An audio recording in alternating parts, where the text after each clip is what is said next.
నమస్తే. తెలుగు రాజ్యంకి స్వాగతం. నేను మీ సంధ్య. తిరుపతిలో ఒక ఇన్ఛార్జ్ విషయానికి సంబంధించి గోలగోల జరుగుతూ ఉంది. తెలుగుదేశం పార్టీ తమ ఇన్ఛార్జ్ నియమించిన అంశానికి సంబంధించి వైఎస్ఆర్సీపీ నేతలు రార్థాంతం చేస్తున్నారు. చాలా చాలా విచిత్రంగా తెలుగుదేశం పార్టీ నుంచెళ్ళి దానికి సంబంధించి విమర్శలు వచ్చినా వద్దనన్నా అదొక పద్ధతి ఉంటుంది. వాళ్ళ పార్టీకి సంబంధించి వైఎస్ఆర్సీపీ వాళ్ళు ఎందుకు గోల చేస్తున్నారు, దేనికోసం, ఏం జరుగుతుంది తెలుసుకునే ప్రయత్నం చేద్దాం. చరిత్రకారులు, సినీ రాజకీయ విశ్లేషకులు చిల్లగడ్డ శ్రీకాంత్ గారు మనతో ఉన్నారు. ఆయన మాటల్లో. శ్రీకాంత్ గారు నమస్తే అండి. నమస్కారం సంజయ్ గారు. చాలా విచిత్రంగా తిరుపతి టీడీపీ ఇన్ఛార్జికి సంబంధించి నచ్చకపోతే టీడీపీలో ఉన్న వాళ్ళు, లేకపోతే అతనితో మాకు టర్మ్స్ కండిషన్స్ బాగాలేవు అని జనసేన వాళ్ళు గోల చేశారంటే అదొక పద్ధతి ఉంటుంది. వైఎస్ఆర్సీపీ వాళ్ళు గోల చేయడం ఏంటి, ఇంతకీ ఎవరా ఇన్ఛార్జు ఏంటా కదా ఒకసారి మనకి 2024 ఎన్నికల నేపథ్యంలోనే తెలుగుదేశం పార్టీ నుంచి పోటీ చేసేటటువంటి ఆశావహుల జాబితాలో జేబీ శ్రీనివాస్ గారి పేరు ఉంది. ఆయన పూర్తి పేరు మన్నం శ్రీనివాసు. ఎప్పుడో వాళ్ళ నాన్నగారికి తిరుపతిలో ఉద్యోగం రావడంతో వాళ్ళు గుంటూరు నుంచి వచ్చి స్థిరపడిపోయారు. ఈయన తిరుపతిలోనే పుట్టారు, తిరుపతిలోనే పెరిగారు, తిరుపతిలోనే చదువుకున్నారు. జేబీ అనేది కాలేజీ రోజుల్లో ఆయన నిక్నేమ్. ఆయన అంచెలంచెలుగా ఎదిగినటువంటి వైనం వ్యాపారాల్లో కావచ్చు, వ్యవహారాల్లో కావచ్చు ఎదిగి ఇవాళ రాజకీయంగా ఏంటంటే ఖచ్చితంగా తెలుగుదేశానికి రేపు కరుణాకర్ రెడ్డి గారిని, అభినయ్ రెడ్డి గారిని ఎదుర్కోవాలంటే జేబీ శ్రీనివాస్ లాంటి ఒక శక్తివంతమైనటువంటి నాయకుడు, మరీ ముఖ్యంగా యువకుడు అవసరం. కాబట్టి వాళ్ళు జేబీ శ్రీనివాస్ గారిని ఇవాళ ఇన్ఛార్జిగా ప్రకటించడం జరిగింది. ఒక్కసారిగా జేబీ శ్రీనివాస్ గారిని ఇన్ఛార్జిగా ప్రకటించిన తర్వాత చంద్రబాబు నాయుడు గారు అక్కడే జిల్లా పర్యటనలో ఉన్న సందర్భంగా మాజీ శాసనసభ్యురాలు శ్రీమతి ఎం సుగుణమ్మ గారు కావచ్చు, తర్వాత తెలుగుదేశం నాయకులు సూరా సుధాకర్ రెడ్డి గారు కావచ్చు, కృష్ణయ్య యాదవ్ గారు కావచ్చు, పుష్పావతి గారు కావచ్చు, వీళ్ళందరూ వెళ్ళి చంద్రబాబు నాయుడు గారిని మాతో మాట మాత్రమైనా చెప్పకుండా మీరు ఇన్ఛార్జిగా నియమించారని చెప్పేసి వాళ్ళు తమ నిరసన గళాల్ని వినిపించిన సంగతి మనకు విశ్వసనీయంగా తెలిసింది సంధ్య గారు. అయితే తిరుపతి శాసనసభ నియోజకవర్గం ఏంటంటే ఆధ్యాత్మిక నగరం కావచ్చు, మరీ ముఖ్యంగా ఈవేళ అక్కడ ఉన్నటువంటి పరిస్థితులలో ఏంటంటే ఒకప్పటి లాలిత్యపు రాజకీయాలు, లేకపోతే ఒకప్పటి కుల రాజకీయాలు ఆ స్థానే ఇప్పుడు అక్కడ ఏంటంటే బాహాబాహి, ముష్టాముష్టి, హోరాహోరీ, కేశీ అంటారు. అటువంటి పరిస్థితి ఇప్పుడు అక్కడ రాజకీయ నాయకుల మధ్య జరుగుతోంది. అలా తలపడేటటువంటి నాయకుడు కావాలన్నమాట, తెలుగుదేశానికి కావాలి. ఒకప్పుడు తెలుగుదేశం పార్టీ పరిస్థితి ఎట్లా ఉండేది అంటే అసలు తెలుగుదేశం రాయలసీమ, నెల్లూరు, ప్రకాశం జిల్లాలకు సంబంధించి మనం గతంలో కూడా పలుసార్లు మనం చాలా విశ్లేషణాత్మకంగా మనం మాట్లాడాం.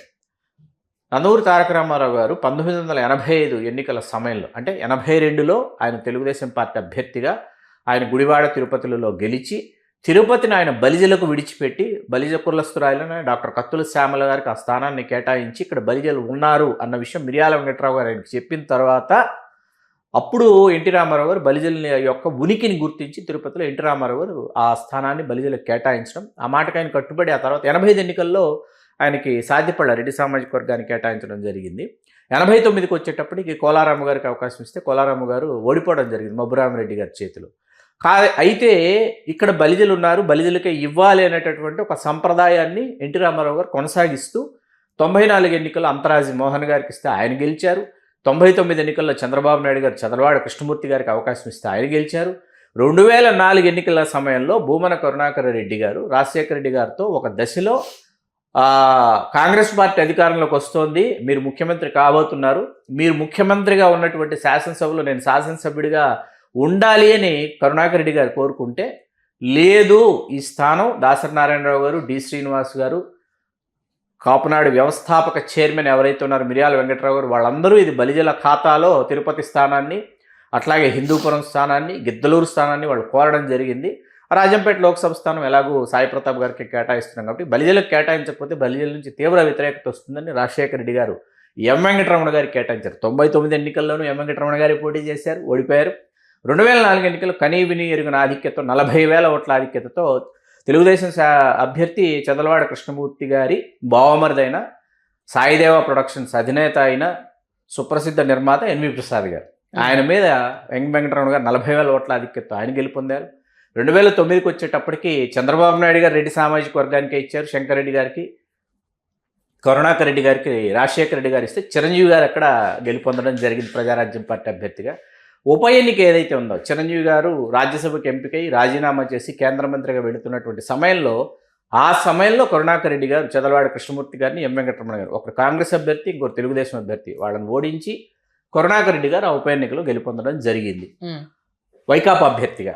ఆ తర్వాత 14 ఎన్నికలకు ఎం వెంకటరమణ గారు తెలుగుదేశంలోకి వచ్చి ఆయన శాసనసభ్యుడిగా గెలిచి చదలవాడ కృష్ణమూర్తి గారు ఆయన విజయానికి ఆయన దోహదపడి ఆయన తిరుమల తిరుపతి దేవస్థానముల పాలక మండలి చైర్మన్గా ఆయనే బలిజల యొక్క ప్రభావము, బలిజల యొక్క తీవ్రత, బలిజల యొక్క సాంద్రత, శ్రీకాళహస్తి, తిరుపతి, చంద్రగిరి ఇట్లా మీకు 3 నియోజకవర్గాల దగ్గర నుంచి పుంగనూరు, మదనపల్లి, తంబళపల్లి వరకు మీకు చాలా ప్రభావాత్మకంగా కనిపిస్తుంది. పలమనేరులో కూడా ఈ తీవ్రత ఉంది. ఇక్కడ మీకేంటంటే మొన్న 2019 ఎన్నికల్లో కూడా మన అంత క్రితం వెంకటరమణ గారు చనిపోయిన తర్వాత మీకు సుగుణమ్మ గారు 1,16,000 ఓట్ల ఆధిక్యతతో ఆవిడ గెలుపొందారు ఉప ఎన్నికల్లో. ఓకే. మొన్న 2019 ఎన్నికల్లో కేవలం మనకి 706 ఓట్ల ఆధిక్యత, స్వల్ప ఓట్ల ఆధిక్యతతోనే కరుణాకర్ రెడ్డి గారు వైకాపా అభ్యర్థికి, అందరూ వైకాపా అభ్యర్థులు 40,000 50,000 అట్లాంటి ఆధిక్యతలు కనబరుస్తుంటే కరుణాకర్ రెడ్డి గారు, అది కూడా చదలవాడ కృష్ణమూర్తి గారు జనసేన అభ్యర్థిగా పోటీ చేసి 12,000 ఓట్లు ఆయన చీల్చడంతో సుగుణమ్మ గారు పరాజయం పాలయ్యారు తిరుపతిలో. ఇప్పుడు 2024 ఎన్నికలు స్థానికేతరుడు అయినప్పటికీ ఎవరిని జంగాలపల్లి శ్రీనివాసులు గారిని తీసుకొచ్చి జనసేన అభ్యర్థిగా నిల్చోబెడితే ఆయన అభినయ్ రెడ్డి గారి మీద ఆయన కనీవి నెరిగిన ఓట్ల భారీ ఆధిక్యతతో ఆయన అక్కడ గెలుపొంది బలిజల యొక్క విజయకేతనాన్ని వాళ్ళు అక్కడ ఎగురవేసిన సంగతి మనకు తెలుసు. రేపు అంటే కరుణాకర్ రెడ్డి గారు ఆయన రాజకీయాన్ని ఆయన మొదలుపెట్టారు. ఆయన రాజకీయాన్ని ఆయన ప్రతిరోజు ఏదో ఒక సమస్యను లేవనెత్తడం, ఏదో ఒక సమస్యకు సంబంధించి ఆయన ప్రెస్ మీట్లు పెట్టడం, వీడియోలు విడుదల చేయడం సోషల్ మీడియాలో, ఇవన్నీ కూడా ఏంటంటే రేపు అభినయ్ రెడ్డి గారిని ఖచ్చితంగా వైకాపా అభ్యర్థిగా తనయుడిని రాజకీయంగా గెలిపించుకోవడం కోసం ఆయన చేస్తున్నటువంటి కృషి అందరికీ అర్థమవుతుంది. అక్కడ రేపు కరుణాకర్ రెడ్డి గారి రాజకీయాన్ని ఎదుర్కోవాలనుకున్నా, అభినయ్ రెడ్డి గారిని ఎదుర్కోవాలన్నా వాళ్ళకేంటంటే ఒక శక్తివంతమైనటువంటి ఒక నాయకుడు, యువ నాయకుడు అవసరం అని చెప్పి సమీకరణాలలో భాగంగానే జేబీ శ్రీనివాస్ గారిని చంద్రబాబు నాయుడు గారు తెర మీదకి తీసుకొచ్చారు. ఇక్కడ చంద్రబాబు నాయుడు గారు జేబీ శ్రీనివాస్ గారిని ప్రకటించినప్పటికీ ఇన్ఛార్జ్గా మనం టీం లోకేష్ అనేటటువంటి విధి విధానాలకి లోబడే చంద్రబాబు నాయుడు గారు ప్రకటించి ఉంటారని మనం అర్థం చేసుకోవాలి. రేపు రాబోయే ఎన్నికలు అందరూ అనుకుంటున్నట్టు నల్లేరు మీద బండి నడక కానే కాదు. కూటమి మీద వ్యతిరేకత ఉంది, వైకాపా మీద ఎనలేనటువంటి ప్రేమ పెళ్ళుబుకుతోంది, వైకాపా కనీవిని ఎరుగని విధంగా పెర్ఫామ్ చేస్తుంది అని ఎవరు ఎన్ని మాట్లాడుకున్నా టీం లోకేష్లో భాగంగా నారా లోకేష్ గారు ఒక పూర్తి స్థాయి నాయకుడిగా, రాజకీయాన్ని వంటబట్టించుకున్నటువంటి నాయకుడిగా ఆయన తీర్చిదిద్దబడ్డారు, తనను తాను తీర్చిదిద్దుకున్నారు. ఆ విధంగానే జనసేన ఆశావహులు కావచ్చు, లేకపోతే జనసేన శాసనసభ్యులు కావచ్చు, ఉన్నటువంటి నియోజకవర్గాల్లో కూడా చెప్పుకోదగ్గ స్థాయిలో తెలుగుదేశం పార్టీ ఇన్ఛార్జీలు, బలమైనటువంటి ఇన్ఛార్జీలు నారా లోకేష్ గారు నియమిస్తున్నారు అనడానికి తిరుపతిలో జేబీ శ్రీనివాస్ గారి నియామకం ఒక ముఖ్యమైనటువంటి సంకేతం. అంటే అందుకే ఇప్పుడు ఆ గోల నడుస్తుందనాలా, లేకపోతే ఏంటంటే అంతే. ఎందుకంటే మీకు ఎవరినో ఒకరిని వేస్తారు, లేకపోతే రేపు జనసేన మళ్ళీ పట్టుబట్టి తీసుకుంటుంది. జనసేన తీసుకుంటే కొన్ని పేర్లు ఉంటాయి జనసేనలో, ఎందుకంటే చీమ చిట్టుక్కుమన్నా లేకపోతే ఏం జరిగినా కూడా ప్రెస్ మీట్లు పెట్టేసి ఆ ప్రెస్ మీట్లలో తమ వాచాలతని వ్యక్తీకరించుకునేటటువంటి వాళ్ళు అక్కడ జనసేన నాయకులుగా చలామణి అవుతా ఉన్నారు అనమాట. వాళ్ళందరూ ఎలక్షన్ పులులు అంటే కానే కాదు, వాళ్ళందరూ పేపర్ పులులు, మీడియా పులులు అన్న విషయం స్థానికంగా ఉన్న వాళ్ళకి తెలుసు, స్థానికేతరులైనటువంటి వాళ్ళకి ఆ విషయం తెలుసు అనమాట. మీరు ఎన్నికల్ని ఎదుర్కొనే శక్తి సామర్థ్యాలు ఉన్నటువంటి వాళ్ళ యొక్క రాజకీయం వేరుగా ఉంటుంది, విధిగా ఉంటుంది. అనగాని సత్యప్రసాద్ గారి ఆశీస్సులు కావచ్చు, ఎవరికి జేబీ శ్రీనివాస్ గారికి రాష్ట్ర మంత్రి వర్యులైనటువంటి సత్యప్రసాద్ గారి ఆశీస్సులు ఉన్నాయి. అట్లాగే చంద్రగిరి నియోజకవర్గ శాసనసభ్యులైన పులివర్తి నాన్నగారు బలి సామాజిక వర్గానికి ప్రాధాన్యతనివ్వాలి. ప్రస్తుతం ఒక డాలర్స్ దివాకర్ రెడ్డి గారు, వారు తెలుగుదేశంలో ఉన్నారు, వారికి ప్రాధాన్యత కలిగినటువంటి స్థానాన్ని తెలుగుదేశం పార్టీ కల్పించింది. యాదవ సామాజిక వర్గానికి కూడా చెప్పుకోదగ్గ సంఖ్యలో తెలుగుదేశం పార్టీ ఎప్పటికప్పుడు వాళ్ళని గతంలో కూడా అధ్యక్షులుగా నియమించినటువంటి నేపథ్యం ఉంది యాదవ సామాజిక వర్గానికి. నరసింహ యాదవ్ గారు కావచ్చు, కృష్ణ యాదవ్ గారు చాలా యాక్టివ్గా ఉన్నారు తెలుగుదేశంలో. కాబట్టి ఏంటంటే అక్కడ బలిజ, యాదవ, రెడ్డి అనేటటువంటి సమీకరణం మీకు తిరుపతిలో ఉంటుంది. రేపు నియోజకవర్గాల పెంపు జరిగింది అనుకుందాం కాసేపు. మనకి లోక్సభలో పార్లమెంట్లో బిల్ పాస్ అయింది, ఇది మహిళా బిల్లు తర్వాత నియోజకవర్గాల పెంపు బిల్లు పాస్ అయింది. పాస్ అయిన తర్వాత తిరుపతి 3 నియోజకవర్గాలు ఏర్పడబోతోంది. 3 నియోజకవర్గాలు అవుతుంది. అయినప్పుడు ఏమవుతుందంటే ఏ పార్టీ అయినా బలిజ వర్సెస్ బలిజ ఒక నియోజకవర్గం, రెడ్డి వర్సెస్ రెడ్డి ఒక నియోజకవర్గం, యాదవ వర్సెస్ యాదవ ఒక నియోజకవర్గం అయ్యేటటువంటి పరిస్థితి ఉంది అక్కడ. అంటే నిర్ణయాత్మక శక్తిగా ఉన్నటువంటి సామాజిక వర్గాలకి ప్రాధాన్యత ఇచ్చేటటువంటి పరిస్థితి ఏర్పడుతుంది. నియోజకవర్గాల పెంపు దాని గురించే జరగాలని మనలాంటి సామాజిక రాజకీయ విశ్లేషకులను కూడా కోరుకుంటున్నాం. ఎందుకు?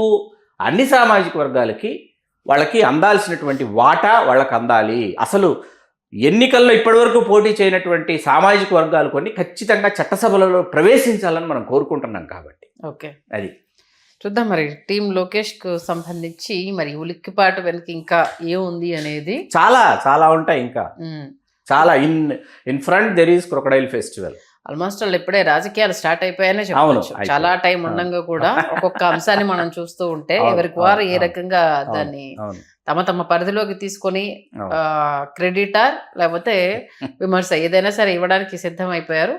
మరి ఈ అంశానికి సంబంధించి ఇంకేం వింటాము అనేది మంచి విశ్లేషణ అందించారు. ధన్యవాదాలు. ధన్యవాదాలు.